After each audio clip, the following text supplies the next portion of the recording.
Our final topic in spectroscopy is going to be the Raman effect or Raman spectroscopy. You heard me mention this a little bit earlier. There are vibrational modes that we can't see in the infrared because of selection rules that we can see in Raman spectroscopy. This effect is named after Sir Chandrasekhara Venkata Raman, who received the 1930 Nobel Prize in Physics for this discovery. Rather than absorbing a photon, the molecule collides with it, and it's an inelastic collision, so it causes an energy and a momentum transfer. After the collision, the light wave's direction and wavelength are changed, and we call this Raman scattering. The diagram on this next slide gives you an idea of what we mean. If we've got a transition in the infrared happening, we would have an absorption of some amount of energy, and that would cause a jump in vibrational state. In Rayleigh scattering, what we would see is a photon interacting with a molecule but coming out with the same energy. In Stokes or anti-Stokes Raman scattering, what happens is the photon hits the molecule and excites it to some virtual energy state, much higher than normal vibrational states. And immediately that molecule relaxes down to a vibrational state that is usually just one vibrational state above the ground state.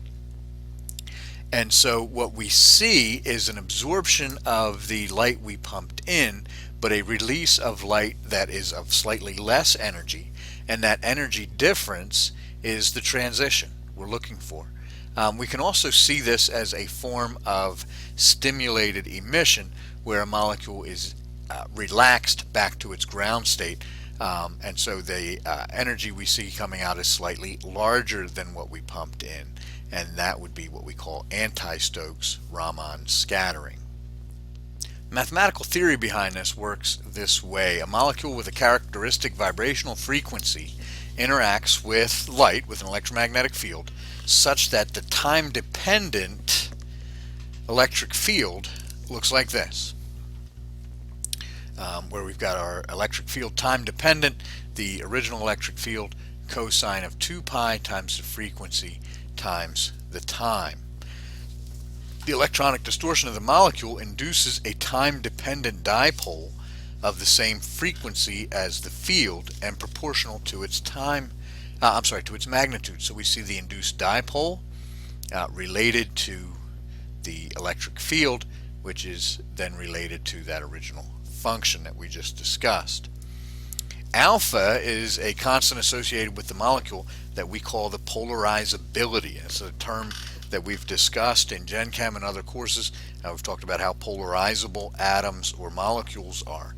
The mathematical definition for polarizability is that it's the derivative of dipole moment with respect to an applied electric field, whereas dipole moment is the derivative of energy with respect to an applied electric field. So polarizability is the second derivative of energy with respect to an applied electric field. We can break it out as a Taylor-Maclaurin series that would look approximately this way, where our polarizability as a function of amplitude equals the original polarizability plus the amplitude of vibration times the derivative of polarizability with respect to amplitude, and so on and so on. Now, as a result of the fact that we've got vibration going on, x, amplitude itself, is time dependent. And so it's going to be related to a maximum displacement and the cosine of 2 pi times the frequency times time.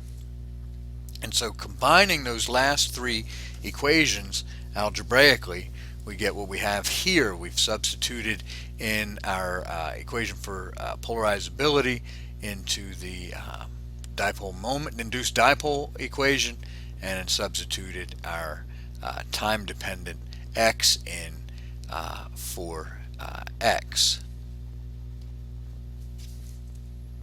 Now this can be simplified using a trig identity that I don't expect you to have memorized, but this is a standard trig identity that mathematicians are very, very familiar with using, and that will simplify down our equation just a little bit, where each of these frequency terms are going to be the Rayleigh term, the amount of frequency that we're using in our light source, the Stokes term, the lower frequency we get back when we see Raman scattering, and the higher frequency we get back from Raman scattering that is a result of relaxation of stimulated emission, and we call that anti-Stokes. So all of those terms now appear in the equation. Now we could go on with the Taylor-Maclaurin expansion and generate larger, or not necessarily larger, but higher order terms of the polarizability expansion to get us 2 or 3 or more level transitions in the Stokes and anti-Stokes. And sometimes those are visible, but we're going to ignore them in this case because typically those terms are too small to allow for visible transitions. And so we'll end up with this as our equation for induced dipole. Notice that this equation from the previous slide shows that the intensities of the Stokes and anti-Stokes transitions will be 0 if this term is 0. In other words, if the polarizability doesn't change as the result of a vibration, we will not see that vibration. Now we can calculate these intensities by looking at a Boltzmann distribution for the two of them. And so we have that set up here where we're looking at the energy associated with the vibrational state in each case. And so we're looking at a Boltzmann distribution that's going to give us about an order of 10 to the minus 7 comparing anti-Stokes to Stokes transitions. Depending on size of the molecule, we could see them as low as 10 to the minus 3. But that still means that no matter what, our anti-Stokes intensities are going to be at least 1,000 times lower than our Stokes intensity. So most of the time we can't see the anti-Stokes, these stimulated emission transitions. We're only seeing the Stokes, the J to J plus 1 or L to L plus 1, N to N plus 1 transitions.